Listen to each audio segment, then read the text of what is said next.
Bartosz Antoniak, the marketing manager for Genius Yield, and also the CTO, Lars Bruenjes, joins me on this episode to talk about Genius Yield and their automated yield optimizer and all the things around it. If this is your first time hearing about Genius Yield, this is the episode for you. We go through all the different features of the DEX and how it differs from others in the ecosystem.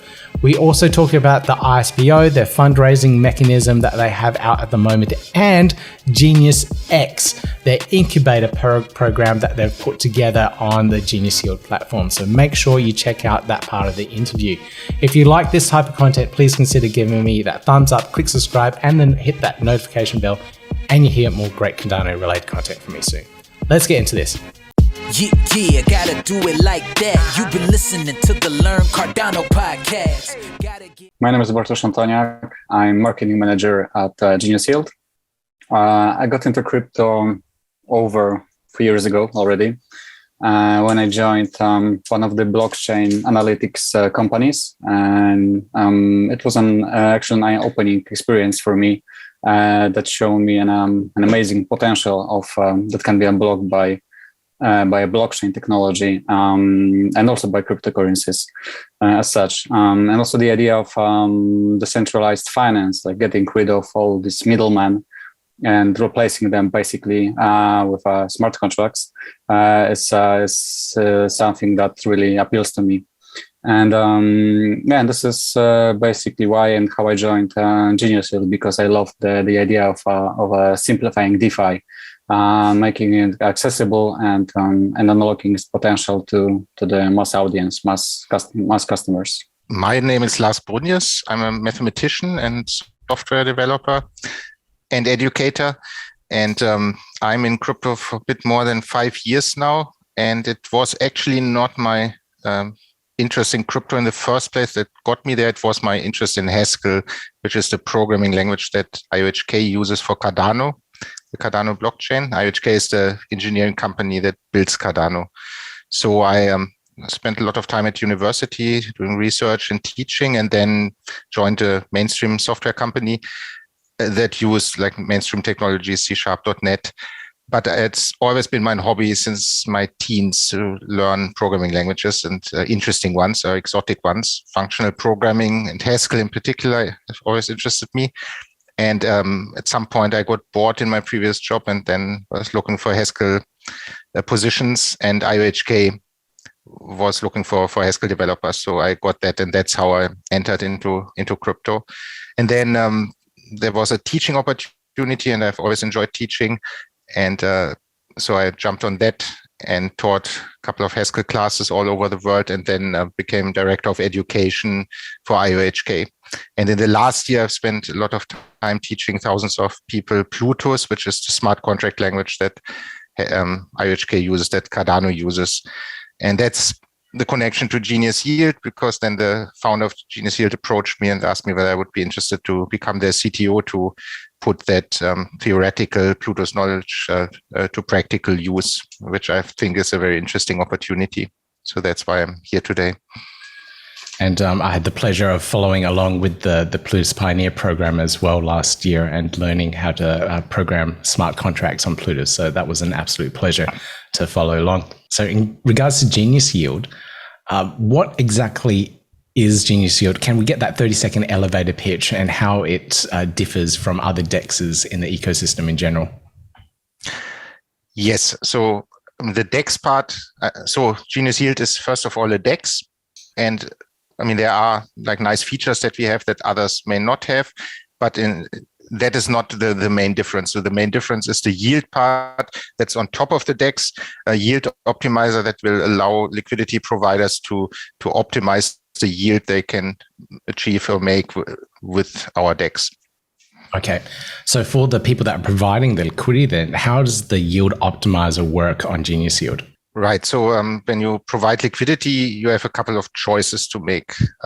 For example, which pools to set up, which pairs of tokens you want to offer. And then there are other like sliders you can slide. For example, what amount of tokens in each pool that you create and what price you set for your pools. And so there are lots of like options that you have as a liquidity provider. And the idea of this automatic yield optimization is that these decisions, you can delegate these decisions to the automatic yield optimizer that will try to find optimal values for all these choices, or make optimal decisions to make your liquidity work for you as hard as possible, as efficient as possible.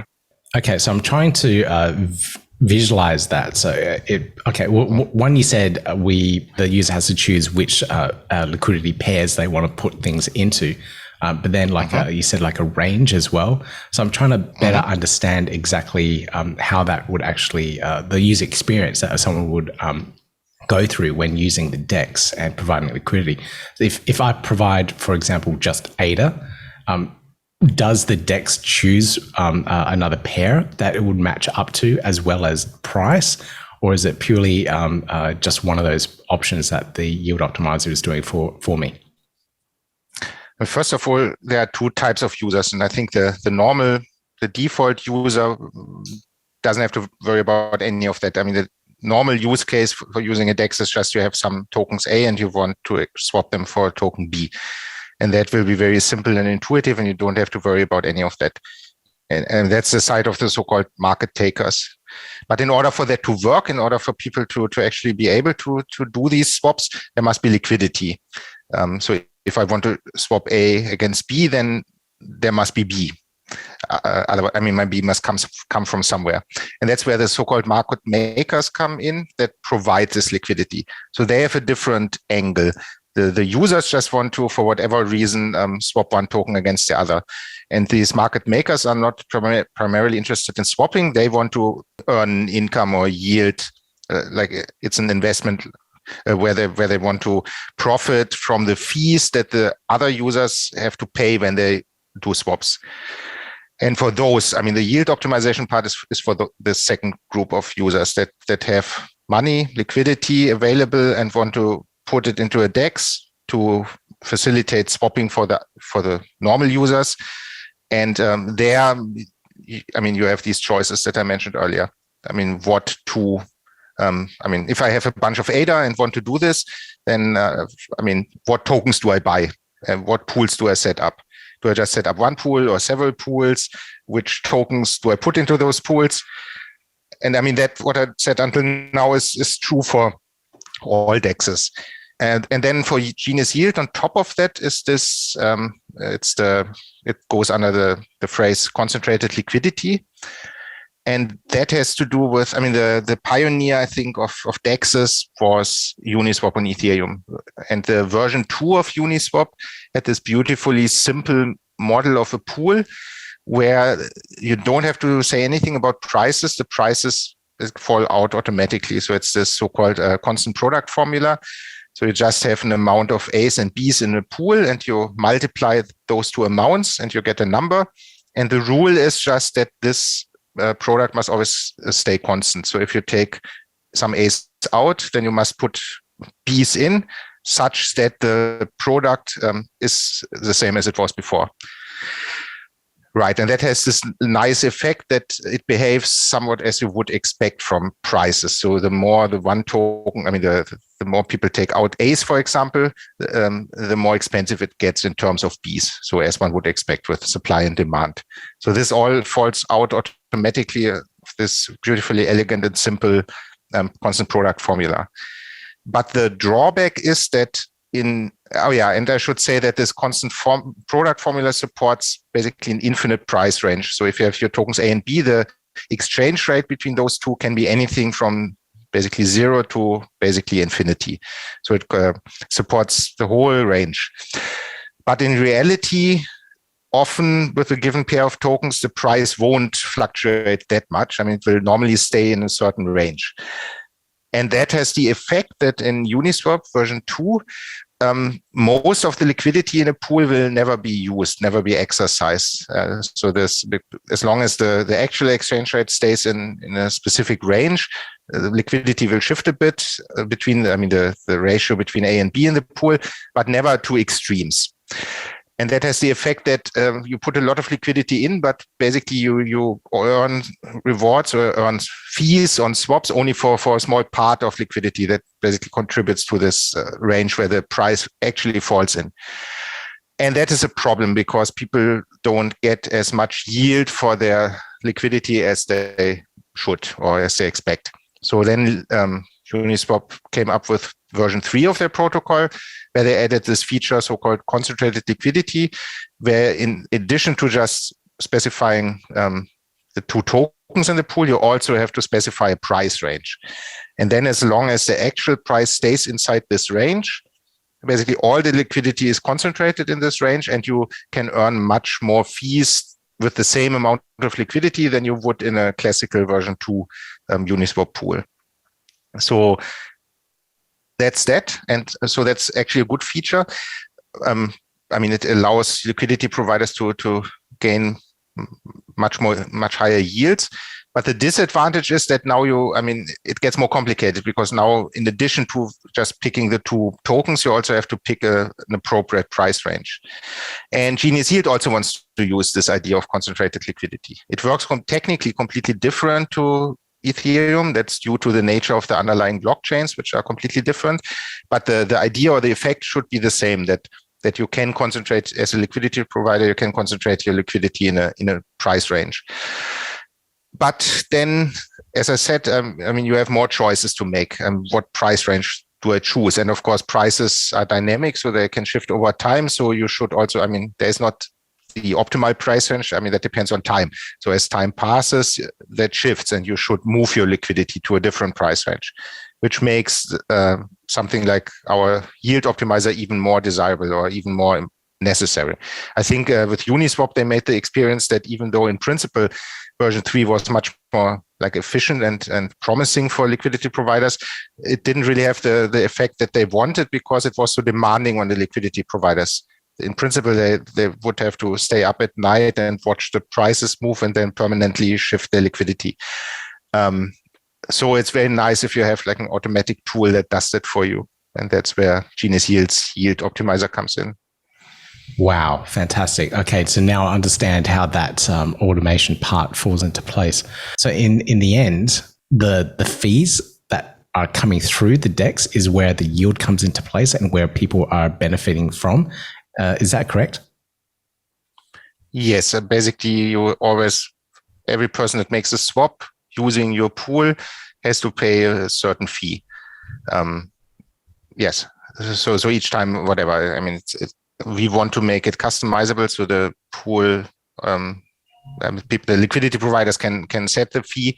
I think on Uniswap it's constant, something like 0.3%, if I'm not mistaken. But in any so that means in Uniswap, if you swap 1,000 ADA against USDT, then first of all, basically 0.3% are subtracted from your 1,000 ADA, and then you are left with 997 ADA, and then only those are swapped against USDT. And the 3 ADA in this example would be fee for the liquidity provider. And it's similar to, with Genius Yield, yes. So each time somebody makes use of your pool, a certain percentage basically goes to the pool operator or pool owner. It stays actually in the pool. That's also same as in Uniswap.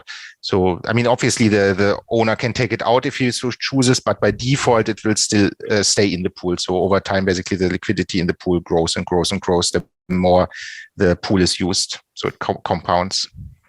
Okay. So there's a bunch of other terms that are thrown around with Genius Yield as well. So if you're going through the white paper, the website, etc., you see this other term called smart swaps. Can you explain exactly what a smart swap is within Genius Yield? Maybe not exactly, but I'll give it a try. So the idea is that there are lots of types of orders that you can think of. It starts with simple market orders, and then you have limit orders. And then you can think of all sorts of more complicated setups where it's maybe linked to a deadline or a time. Maybe you want to sell at a certain price, but only before a specific date, or maybe before the date you want to do something different than after the date. And so all sorts of conditions. And our idea is to basically make that scriptable. So have a simple scripting language similar to Marlo on Cardano, to allow it to basically customize or completely make it completely programmable and customizable how your order should behave, so that then you can implement strategies as complicated as you like. You can say, okay, fine, if the price goes below 100 until next Wednesday, then sell half, use half, and otherwise do this and at that price and so on. So that's this idea of the smart swaps, that's basically programmable orders. That's really cool. So essentially, I could come in on the DEX and say I want to buy 100 worth of ADA at X price if it drops in price, for example. So I can do the dollar cost averaging and put in those orders and automate that process. Is that correct? Pretty much like a centralized exchange. Yes, that's correct. Yes, that's the idea. Of course, it will be a process. In the beginning, we will just have simple orders and then work on this feature to make it more flexible. But yeah, that's the idea. Exactly. That's really cool. I don't know if that exists anywhere else on other exchanges or decentralized exchanges in the ecosystem. I do believe that, I don't know about other blockchains, but I do believe that Maladex, for example, on Cardano, they also talk about smart swaps. So they have similar ideas. But yeah, I also believe it's very cool if you can pull it off. And yes, I think it's relatively unique. Yes, unique because of Cardano's UTX model and being able to actually program that in, have the order book model, which is very, very exciting in general. So there's other terms that are thrown around on the white paper, etc. And one of them is a smart liquidity vault. Can you go through exactly what a smart liquidity vault is? Right. So we talked a lot already about this automatic yield optimization. And basically, the yield optimizer could be compared to like portfolio manager in traditional finance. So somebody that manages your funds for you. And normally the way it works is you put you want to invest a certain amount of US dollar, you put it in, portfolio, and then the portfolio manager buys and sells for you on your behalf, and hopefully optimal. And this yield optimizer is very similar. So the yield optimizer is basically the portfolio manager, and the vault is the portfolio. So you put the money you want to invest into this vault, and then that is what the yield optimizer has access to, and where he then uses the funds in this vault to set up the pools at price ranges as we discussed before. So it's basically the place where you put your stuff. If you don't want to do it manually, obviously you also have the option to not use the automatic yield optimizer and do everything manually and set your own pools up and price ranges. But if you don't want to and want to leave that to our yield optimizer, then you place your liquidity into this vault, and then it's under the control of the automatic yield optimizer. So I'm assuming this is where the AI would fall into place and do all the smarts for you. It's basically, do you want the AI to do it, or do you want to be a day trader on the DEX? And I know from my point of view, I'm a terrible day trader. I'm glad I got out of that. I've lost more money than I would like to admit. So is that where the AI aspects come into play? Yes, mostly, definitely, exactly. So the idea is that we train AIs that then learn these, good strategies to manage your funds. Yes, that's exactly the idea. Okay. And there's something else on the roadmap that I saw coming up in the future. So we'll get into that a little bit later as well. But there's also this lovely feature of having your own wallet, a Genius Yield wallet. I know we're so spoilt for choice in the Cardano ecosystem with different wallets, but the wallet has a fiat on-ramp and off-ramp as well. So how does, and why do we need another wallet to use Genius Yield? And what's the idea behind the fiat on-ramp and off-ramp? We probably wouldn't need another wallet, but as you said yourself, DeFi is quite complicated and a lot of people don't really understand it. So one of our ideas is to make it as easy as possible, in particular for newcomers.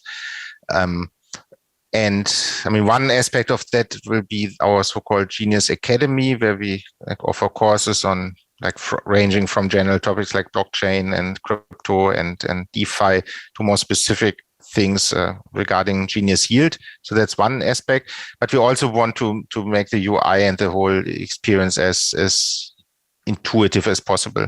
And of course, one stumbling block for people that are new to crypto is how to get their US dollar or euro into crypto in the first place.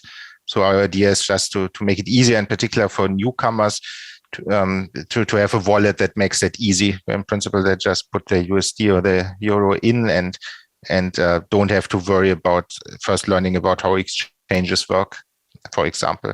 But of course, you are absolutely right that it's this like these two philosophies that you also find in the computing world. I mean, like Windows versus Linux, and Linux there's this, or in Unix there's this motto that the program should do only one thing but do it well. So you have all these little tools that are specialized to one thing, and then you can combine them. And on the other hand, you have like your typical Windows users where Excel, for example, can run a whole company and can basically make coffee and write emails, and so everything from one thing. And so basically, I think, especially for beginners, maybe this Windows concept is easier. They open one tool and then they can do everything they want from this one thing. And that's where the Genius wallet comes in.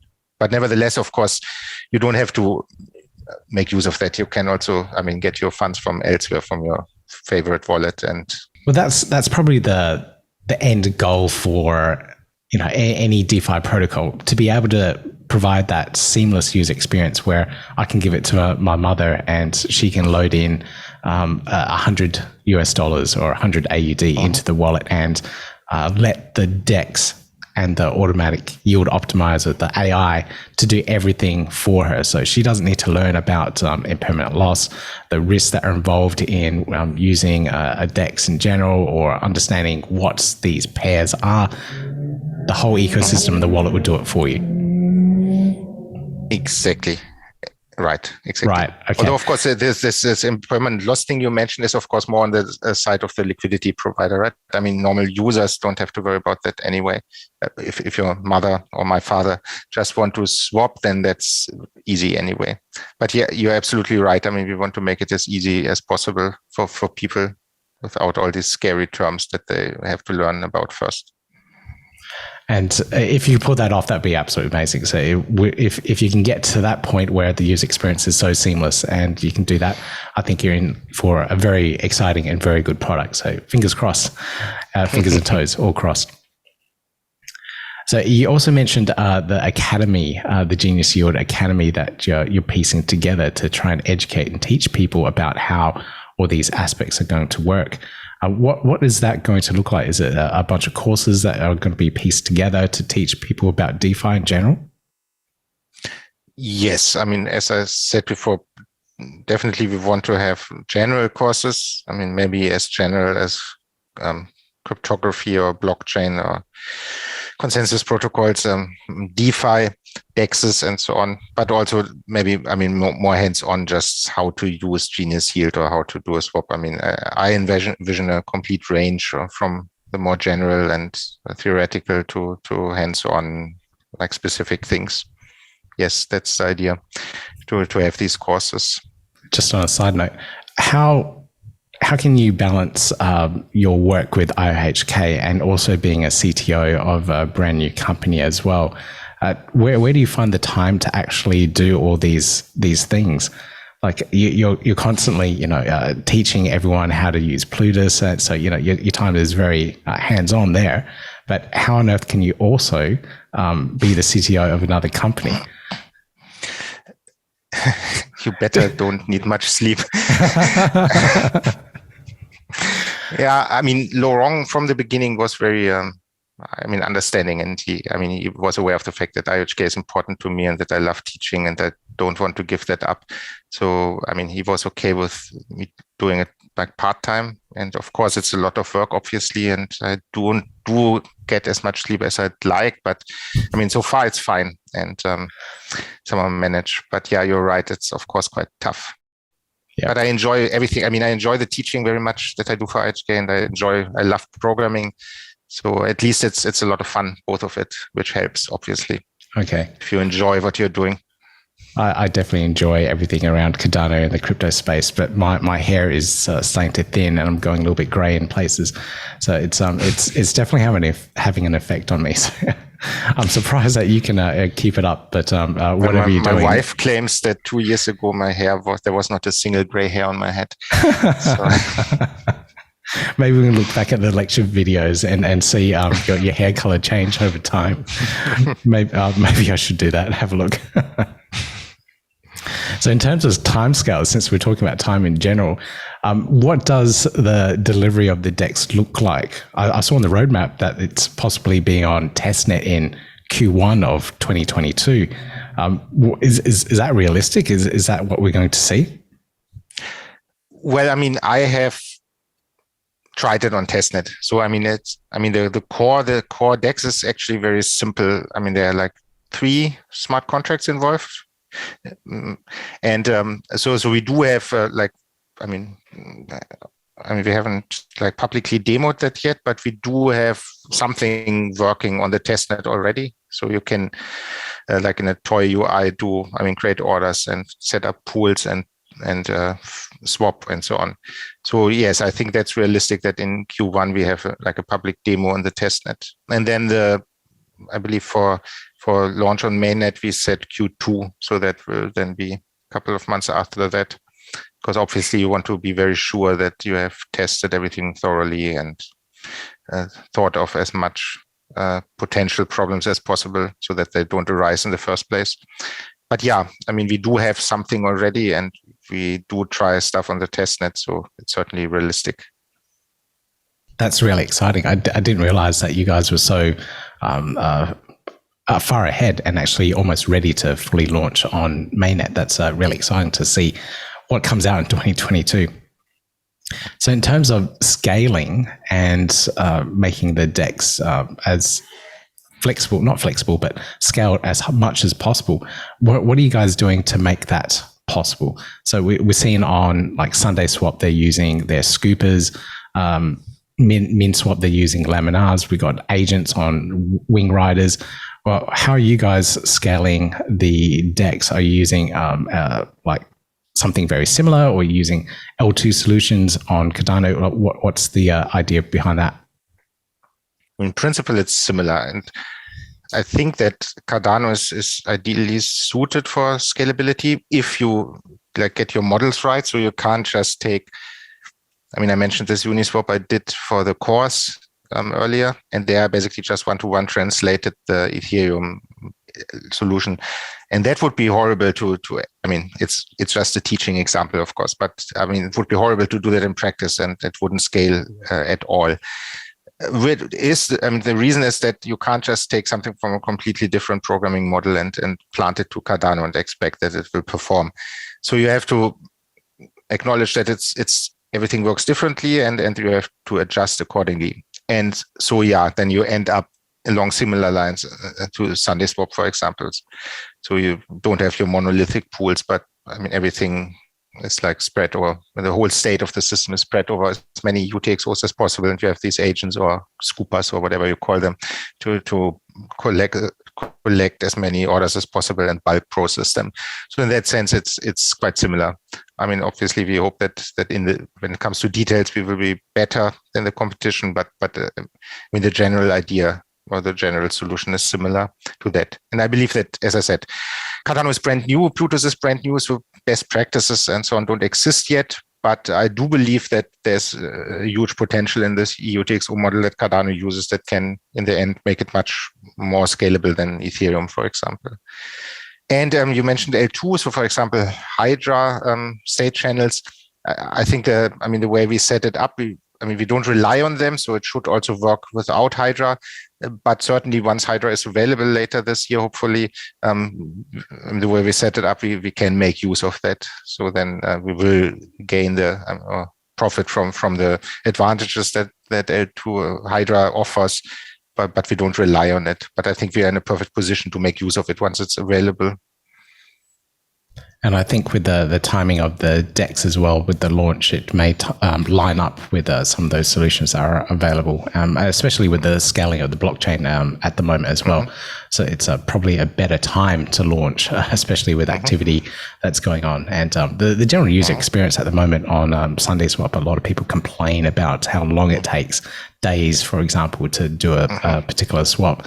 So I think launching later on when Cardano scales a little bit more and having those options, I think is a huge benefit for anyone that's jumping onto a DEX for the first time. I feel like that's a part of the strategy. Like you'd think you'd wait for these scaling options to actually be available so that user experience is as smooth as possible, as opposed to grinding through how the UX is right now. I mean, Cardano's philosophy, I mean, we have often been criticized for being slow, but I mean, the Cardano's philosophy has always been to do things right. I mean, rather take a bit longer and think about the right solution. And so I'm glad that at Genius Yield it works similarly. So we rather want to get it right and take our time and think about things first. And as you say, wait until the scaling solutions are available. Yes, I believe it's no use like scrambling to be first and then offering a horrible user experience. Okay, there's always advantages of being first, because like if you are first or you move into the market as soon as possible, there's liquidity that is key for a DEX. People with ADA or whatever come on board and go, yes, that's right, I want the opportunities. They all rush forth and try and provide those liquidity pairs and make the DEX popular. So I think that's a first move advantage, which is always really good. But that's true. User experience is the second thing. So sure, you have all the liquidity, but if that user experience is terrible, people are going to move it off. People are going to leave and probably have a really sour taste. I should also add that I haven't mentioned that before, that this yield optimizer, I mean, the reason we do a DEX is because in order to optimize yield, there must be something to optimize. We must have yield in the first place. We need something that produces yield, like our DEX. But obviously, in principle, we can use any DEX. So, I mean, the idea is also that the yield optimizer doesn't care whether it's our DEX or SundaeSwap or something. So, in principle, the yield optimization part, at least of Genius Yield, which is like the truly unique part, will profit anyway, no matter which DEX on Cardano will be successful. Because, in principle, if somebody wants to provide liquidity, it doesn't care whether it's on SundaeSwap or on MalaDEX or on our own DEX, as long as he gets yield. And of course, it also becomes easier for the yield optimizer to optimize if there are more options. The more DEXs are available, the more moves are available, basically, to optimize. So in that sense, we are actually glad when other DEXs are also successful on Cardano, because that only opens more opportunities for our optimizer to optimize. Okay, wait a second. Something's changed here. So you're saying your platform can tap into any DEX and any liquidity pool across the network? I mean, in principle. It's all just transactions, right? Yeah. Obviously the details, the formats may be different. So in the first version of the optimizer, we probably will only target our own DEX, where we are in control of the API, the API. How exactly you talk to the DEX. But in principle, there's no reason why you couldn't use other DEXs. And conceptually, they are all very similar. The details, of course, are different. But yeah, in principle, there's no reason why you couldn't also use other DEXs and do yield optimization across several DEXs. So that's certainly the goal, to do that once we know how to do it for our own DEX. Wow. Okay. That's pretty interesting. All right. So in terms of funding the project, you guys have a ISPO that's on at the moment. So the ISPO, people can delegate to various pools and get to the GENS token. So can we talk about the ISPO? What are the tokens for, and what are the actual benefits of actually having the tokens within the ecosystem? There are several aspects. So we talked a lot about the yield optimizer. So one benefit would be that maybe you get access to special the yield optimizer is not one. I mentioned before, risk. For example, you can pick your risk. So the idea is more that it's like different strategies that you can pick. Maybe some riskier than others, but promising more yield and using different strategies than others. So there are lots of ways. So one idea is that holders of the token get access to like more advanced of these strategies that maybe can offer even higher yield than the default ones. So that's one thing. Then we talked about the academy, and our idea is definitely to make it accessible for everyone for free. But nevertheless, the idea is also that holders of Gens tokens can get access to like special premium courses or something like special guest lectures by like interesting people. So that's something.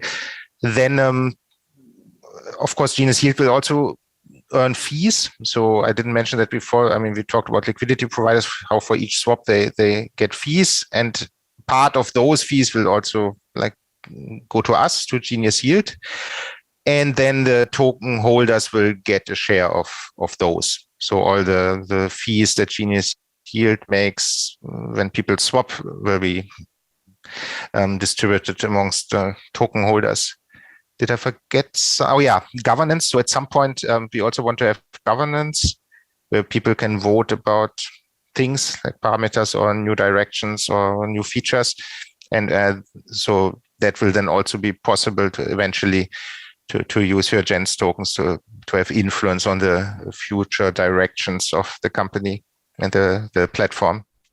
So definitely a lot of utility in regards to holding the Gens token and earning it through the ISPO as well. So now with the ISPO, there's been a lot of questions with the length of time of the ISPO, how long you have to actually stake for, but then also how long in the future we'll actually get the Gens tokens. I think from the documentation, we don't actually get to see them until 2023. Why is there such a long period of time between staking now and actually getting our hands on the tokens? The idea is, or what we want is that people basically do a long-term investment into Genius Yield and don't just use it for pump and dump actions, but basically like show their support and their belief in the platform. And if you compare it with, like, for example, us, the team, the Genius Yield team itself, we have like a vesting period of 3 years, I believe. So we can only like access our tokens in 3 years. And our investors from the first seed round, they have a vesting period of 2 years. So, which of course should like hopefully fill people with confidence in the project that, I mean, we are in there for the long run. So we don't just want to make a quick buck. I mean, we believe that in 3 years it will thrive. And if you compare it with those periods, 2 years, 3 years, then of course half a year or 1 year for the people that participate in the ISPO is not that long a time. So we believe it's actually like a bonus that is relatively short in comparison to people like us. Yeah. And when you put it in perspective like that, it kind of makes sense. So it's essentially a vesting period that you're putting everyone else into to actually help the DEX in general. And considering that you yourself have a 3-year vesting period, 6 months is nothing really. 6 months to a year for us is tiny. But you know, everyone's impatient. Everyone wants to get rich quick, sure. Right? That's the thing. But yeah, that's totally understandable in that respect. So there's also another benefit of staking and within the ISPO, and that's these NFTs that come into play. And I think when I saw that there was like a NFT aspect to it, I thought, oh, great, I better get in as quickly as possible and stake early. So I think I got in at the earliest time possible, and I'll have the Diamond Hands NFT. Can we talk a little bit about these NFTs, why they're in there? Are they purely there for rewarding users, or is there any utility behind it? Can we talk about that? Maybe I will start from the beginning to explain a little bit more the whole mechanism of bonus rewards. So currently we offer NFTs as a part of our ISPO's bonus rewards program. And depending on the delegating criteria you meet, you will be eligible to claim one of the 6 categories of prizes, right? So, for example, if you delegated at least 500 ADA for over 30 epochs, you qualify to receive hodler prize. And within this hodler price, you receive extra gens tokens, extra gens rewards.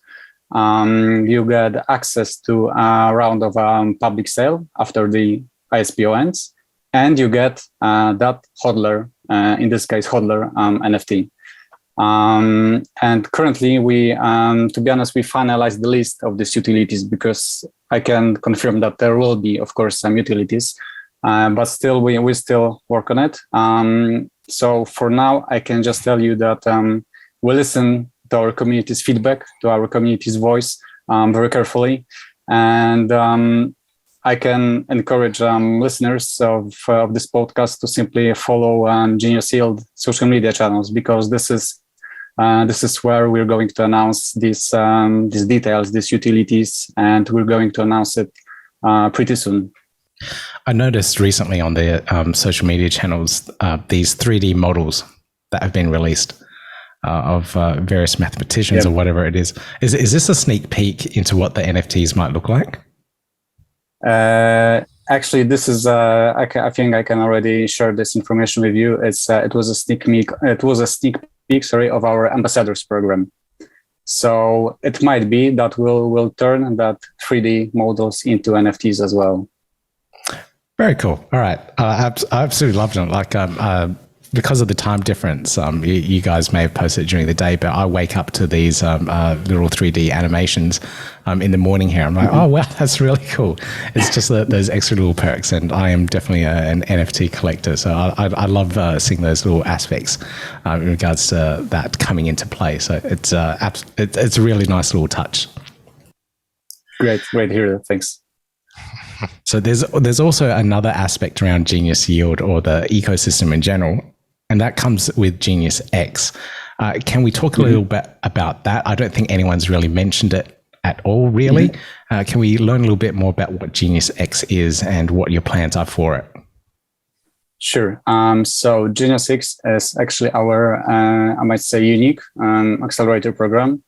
And basically it provides the early stage blockchain startups with everything they need to get attraction and to scale, right? So not only by connecting them to investors, but also by navigating them through the process of creating of a fundraising strategy, offering legal support, offering tax and audit services. And like, for example, we lately partnered with Grant Thornton as a well-known audit and consulting company. I think that it's Grant Thornton is mentioned sometimes as it's compared to the so-called Big Four. It's like Deloitte, PricewaterhouseCoopers, Ernst & Young, and KPMG. So we have Grant Thornton on board of our GeniusX program. Legal support, tokenomics design, so on and so forth. So, and of course, the startups will be also integrated into the Genius Yield ecosystem. So yeah, this is basically the goal of the whole GeniusX program. That's fantastic. And I've heard that there's quite a few startups and being incubated at the moment. Are there any that you like to mention and highlight that are in the program at the moment? Yeah. We do have first onboardings. We already welcomed Maestro. It's a Cardano stake pool provider that ensured that they unlock the potential of Cardano's initial stake pool offerings. We also onboarded Martify and CardaHub, and these are Cardano native NFT marketplaces. And also Legity, it's a startup that works on that develops a wealth management application and a service as such. And there are also, of course, new startups, new companies in our pipeline. So yeah, we'll be announcing it also pretty soon. That's pretty exciting. I love the fact that you're not just building a DEX, you're building out various other ecosystems with the money and the funds that you're raising within Genius Yield. So that's really cool, because you're not just building up your own platform and your own thing. You're building up everything else that might be needed within the Cardano ecosystem in general. So that's really commendable and a really brilliant idea of what you could use and do with your funds that you raise as well. Definitely. We want to participate. We want to support development of a Cardano ecosystem. Yeah. So in regards to learning more about Genius Yield and everything that you do, what are the best channels to follow and where can people find out more information in general? So if you'd like to know more about our project, read our news white paper, or if you're an ISPO participant and you would like to check your current gens rewards balance, then of course you should go to geniusyield.co. And if you'd like to stay up to date with all updates, announcements, and so on, and the best way is simply to join our Telegram and Discord groups. We can also chat with us, with the Genius Yield team, and of course follow us on Twitter and our Medium blog. And of course all links to all social media channels are also available on our webpage. Okay, brilliant. For anyone that's listening, I'll put all those links in the description for the video and in the show notes as well, so everyone can find out exactly how they can learn more about Genius Yield and learn more about the project in general as well. Gentlemen, it's been an absolute pleasure talking to you both about Genius Yield in general, learning about the DEX and also some of the plans that you have for the future of the Genius Yield platform and ecosystem. Thank you so much for joining me. It's been an absolute pleasure. Thank you very much. Thanks for having us. Thank you for inviting us. Hopefully you enjoyed that interview. All the links are down below in the show notes. They're building out some really cool stuff. 2022 is going to be an amazing year for DeFi and Cardano. I'm looking so forward to it. Check out Genius Yield, look at the ISPO and find out exactly how you can participate. And if you like this type of content, please consider giving me a thumbs up, click subscribe, click on that notification bell, and you'll hear more great Cardano related content from me soon. Yeah, gotta do it like that. You've been listening to the Learn Cardano podcast. Gotta get it hype. Crypto is what we like, but this is not investment or financial advice. Gotta do your research, cause it's risky. We know it is. This show is educational and it's informative. Crypto's the future, really, it ain't no debate.